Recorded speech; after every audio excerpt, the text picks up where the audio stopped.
Alors, aujourd'hui, on va faire une deuxième petite vidéo concernant la problématique de ton enfant qui a quitté la maison, mais qui revient à la maison pour une période. Et on va prendre un cas qui est difficile.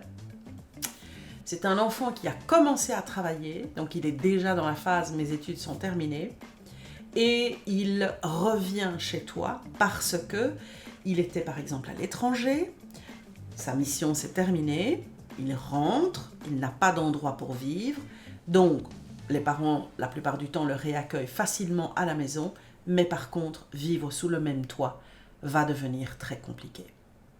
Bonjour, mon nom est Sophie Stevens-Lemaigre de Oser Partager, et comme j'espère tu le sais peut-être maintenant, ma grande passion c'est la communication. La communication pour d'abord comprendre quand elle est vraiment possible pour être entendue, comment tu dois communiquer pour pouvoir améliorer la tienne, pour pouvoir être encore mieux entendu, quand la communication ne fonctionne pas. Et pourquoi est-ce que c'est tellement important pour moi? C'est parce que si tu maîtrises ta communication, tu vas apprendre à améliorer les relations que tu as tout autour de toi, professionnellement et privé. Et je t'assure que pour gagner en confiance en soi, il n'y a pas mieux. Donc aujourd'hui, nous allons parler de ce cas de figure qui est moins courant, certes, mais qui existe. Et je vais faire un parallèle avec le cas des enfants qui sont des adultes accomplis, qui travaillent et qui vivent toujours chez leurs parents. Parce que malheureusement, c'est une réalité qui devient trop courante, elle existe dans un peu trop de familles à mon point de vue, et c'est surtout une réalité qui engendre des conflits extrêmement profonds, qui peuvent engendrer des cassures familiales, malheureusement assez irréversibles, je vais même dire. Prenons donc le cas de figure suivant. Ton enfant a terminé sa formation, ses études universitaires, et il décroche un boulot, mais il n'est pas dans le pays, par exemple à l'étranger. Il est envoyé pour une mission, et pendant 1 année, 2 années, 3 années, il quitte la maison familiale, il vit à l'étranger, il a du jour au lendemain une totale autonomie 24 heures sur 24, il n'a même pas la moindre obligation familiale, puisqu'il est à l'étranger, il ne rentre pas nécessairement, sauf peut-être une fois par an, parce que son contrat ne lui permet pas, et il décide éventuellement peut-être de ne rentrer qu'à la Noël. Et donc, c'est un enfant qui a vraiment pris son envol, c'est un enfant qui a une autonomie complète. Alors, ça ne veut pas dire qu'il n'est pas en contact avec ses frères et sœurs, sa famille, mais c'est un enfant qui ne vit plus du tout dans l'environnement familial. Et puis, son contrat s'arrête, et donc, comme il n'a pas d'endroit où atterrir, instinctivement, les parents lui disent « mais écoute, rentre à la maison, le temps de rebondir, le temps que tu trouves un autre boulot, etc. » Quand on n'a jamais vécu ce genre de choses, et je dirais surtout quand on est un enfant unique, à moins que les parents ne soient profondément intelligents, et malheureusement, je suis désolée, mais souvent on ne l'est pas, et ce n'est pas parce qu'on n'essaye pas de l'être, c'est juste parce qu'on a des réflexes et qu'on ne réfléchit pas. À partir du moment où l'enfant rentre sous le toit familial, les parents, que le rythme de vie qu'ils avaient quand l'enfant vivait encore sous leur toit, va être automatiquement le rythme de vie qui va s'installer. À savoir que l'enfant sera à la maison tous les soirs pour le repas familial, que l'enfant éventuellement pourra être appelé pour une corvée ou une autre, que l'enfant devra déposer son linge pour que le parent responsable des lessives s'occupe des lessives, alors que pendant 1 an, 2 ans, 3 ans, cet enfant a été totalement autonome. C'est-à-dire un enfant adulte qui est capable de se faire à manger, de faire sa lessive, de choisir quand il va dormir et quand il ne va pas dormir, et d'avoir une liberté complète en ce qui concerne ses horaires. Ce qui veut dire qu'en fait, la manière dont il traite la chambre dans laquelle il atterrit chez ses parents, c'est juste une chambre. Mais elle n'est pas, dans sa tête, liée à des obligations comme « je dois être présent au niveau des repas » ou « je dois dire quand je ne suis pas là ». Idéalement, je dois me lever à une certaine heure parce que si je dors le matin, ça les dérange parce qu'ils ne peuvent pas faire de bruit. Enfin, toutes ces articulations qui étaient bonnes quand il était enfant, mais qui ne le sont plus parce qu'il est adulte et qu'il a pris son envol complètement. Et en fait, le problème naît d'une seule chose, qui est que les parents ne se posent pas la question de se dire « Mon enfant n'est plus un enfant, c'est un adulte accompli, qui avait toute son autonomie. Comment allons-nous faire pour articuler cette nouvelle vie temporaire sous le même toit ?» Parce qu'en gros, ça, c'est une question qu'il faut se poser. Et à ce moment-là, chacun doit se poser la question. Et quand je dis chacun, c'est pas les parents d'un côté et l'enfant de l'autre, c'est chaque individu qui vit sous ce toit doit se poser la question. Et c'est ensemble qu'il faut construire une dynamique réaliste. Pour moi, la dynamique réaliste, elle est la suivante. Les parents continuent à vivre exactement comme ils ont vécu depuis 2-3 ans. Ils continuent à faire exactement ce qu'ils ont l'habitude de faire. Et une fois de temps en temps, ils vont croiser leur fils ou leur fille dans la maison. Elle n'est pas insérée dans les lessives, dans les repas, ni dans quoi que ce soit. Maintenant, effectivement, dans certains cas, ce serait mieux de pouvoir réinsérer l'enfant dans une certaine dynamique du logement pour des raisons pragmatiques. Mais il faut en parler. Il faut le dire. Alors, je vais te donner un autre exemple que moi je n'ai jamais expérimenté, mais qui est un exemple qui est important. Tout simplement, les parents ont l'habitude d'accueillir le dimanche midi, toutes les semaines, la maman du papa. Elle est seule, elle est veuve, elle vient manger chez eux tous les dimanches midi. Les parents pourraient dire à leur enfant qui est rentré à la maison, il faudrait, dans un monde idéal, qu'au moins une semaine sur 2, tu participes à ce repas. C'est pas une obligation, c'est une simple demande.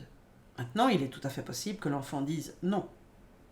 Si éventuellement un dimanche je suis là, je serai ravie de voir ma grand-mère, mais je ne vais pas commencer à me bloquer parce que je ne sais pas où je serai le samedi soir et donc effectivement je ne veux pas m'obliger à devoir absolument être là.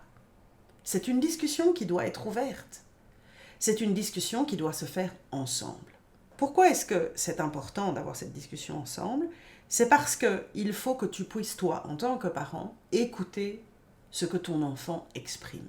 C'est pas évident pour un jeune adulte de se rendre compte qu'il doit réatterrir chez ses parents parce qu'il n'a peut-être pas encore retrouvé de boulot et qu'il doit faire de la prospection et que pour une question d'économie, c'est plus safe ou il n'a pas la possibilité de pouvoir même louer quelque chose parce qu'il rentre de l'étranger. La plupart des gens, quand tu veux louer un logement, ils te demandent tes fiches de salaire. Donc à partir du moment où tu ne sais pas démontrer que tu as un salaire qui rentre régulièrement, les gens refusent de te louer un logement. Dans certaines situations, il y a une vraie rationalité pragmatique qui force l'enfant à rentrer chez ses parents. C'est pas pour ça qu'il est content. C'est pas pour ça qu'il se dit « Oh youpi !» Non, au contraire, c'est parfois même difficile psychologiquement pour l'enfant de se dire « Merde, je n'en suis que là !» Donc il y a aussi dans la potentielle relation qui doit s'équilibrer un aspect psychologique qui peut être lourd pour l'enfant. Or, si tu ne te poses aucune question, si tu ne discutes pas avec ton enfant, si tu ne prends pas le temps d'écouter ses besoins ou voir éventuellement ce qu'il préfère ne pas devoir s'engager à faire parce qu'il veut garder cette liberté, parce qu'il ne se sent pas bien et qu'il n'a pas envie d'être là tout le temps, la meilleure chose que tu puisses faire, c'est de le respecter.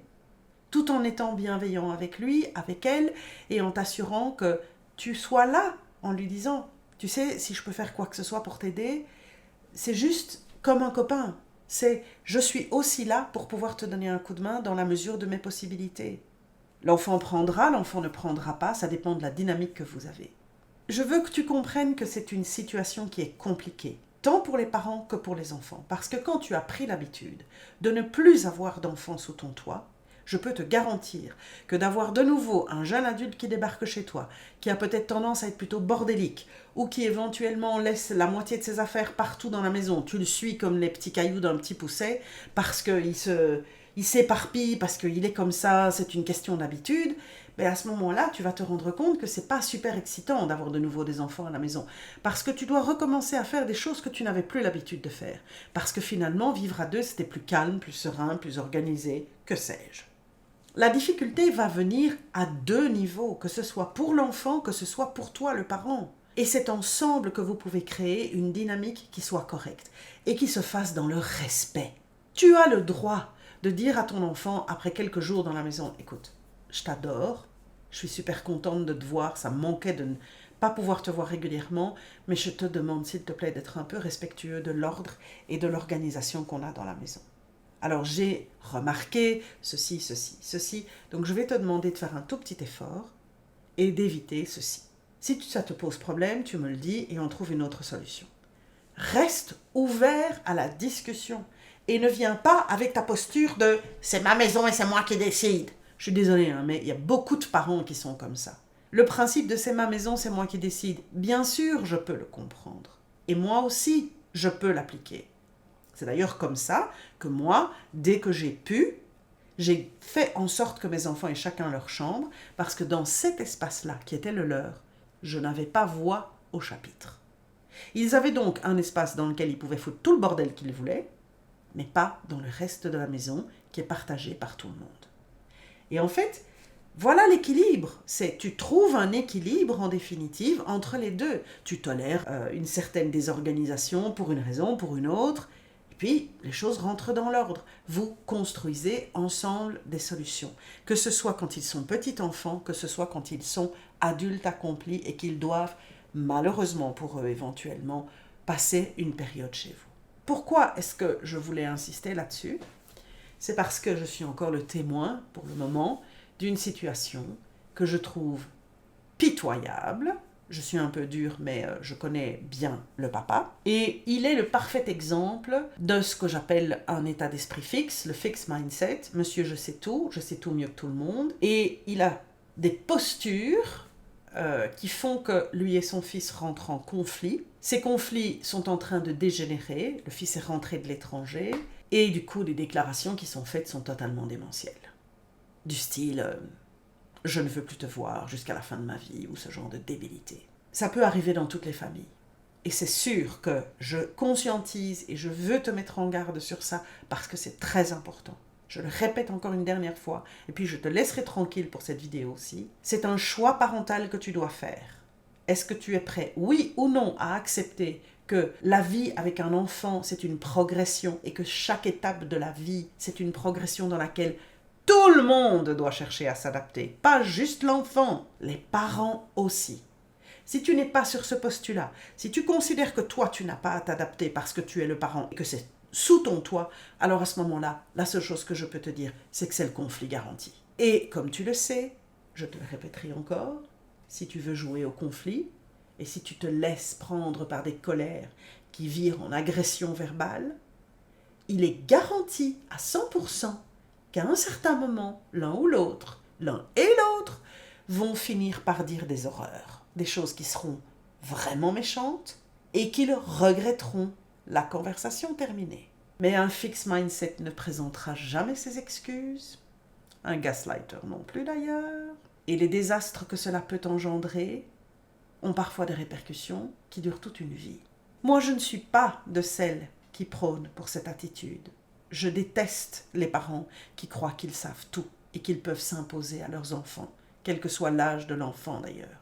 Et j'espère que toi aussi, puisque tu es allé jusqu'au bout de cette vidéo, tu fais partie de ces parents qui veulent se poser des questions, qui veulent trouver des solutions, parce que ce qu'ils recherchent par-dessus tout, c'est de trouver un équilibre pour pouvoir garder des contacts avec leur enfant et pour pouvoir créer avec leur enfant, au fur et à mesure de la vie, des nouveaux rapports, des nouvelles dynamiques. Et les dynamiques vont changer, parce que cet enfant qui est sous ton toit va le quitter, parce qu'il va soit repartir à l'étranger, soit décrocher un poste ailleurs, et il va s'installer.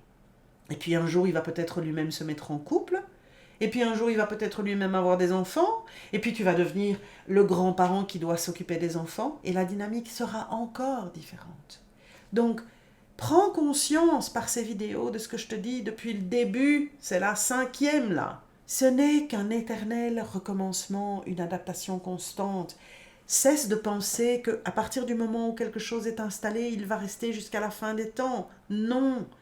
Si tu veux créer une dynamique dans laquelle vous vous enrichissez les uns les autres, dans laquelle tu restes important dans la vie de tes enfants, c'est aussi parce que tu leur montres le respect, parce que tu leur inspires le respect, juste parce que tu restes bienveillant et que tu sais que chaque étape de vie est une nouvelle découverte et que éduquer des enfants, c'est une méthodologie, c'est un travail, c'est un apprentissage qui est renouvelée chaque jour jusqu'à la fin.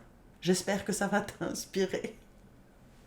J'espère que tu comprends cette approche et qu'elle va pouvoir te permettre de questionner sans avoir la moindre difficulté ces petites problématiques que tu rencontres déjà maintenant et qu'elles vont te permettre de pouvoir installer des nouvelles dynamiques qui seront positives pour l'entièreté de la famille. À la prochaine fois. Salut! Cette vidéo t'a intéressé? Tu y as puisé quelques informations qui pourraient être utiles? Alors pourquoi ne pas la partager avec quelqu'un dans ton entourage?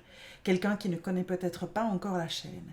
Et si tu veux en savoir plus et continuer à pouvoir quelque part t'informer, voire éventuellement apprendre, je t'invite à souscrire à cette chaîne et n'oublie pas de cliquer sur la petite cloche de manière à être averti chaque fois qu'il y a une nouvelle vidéo disponible. Tu vas me permettre de faire grandir cette chaîne et de pouvoir avoir un peu plus d'impact auprès de personnes qui ont vraiment besoin d'un peu de soutien. Merci beaucoup!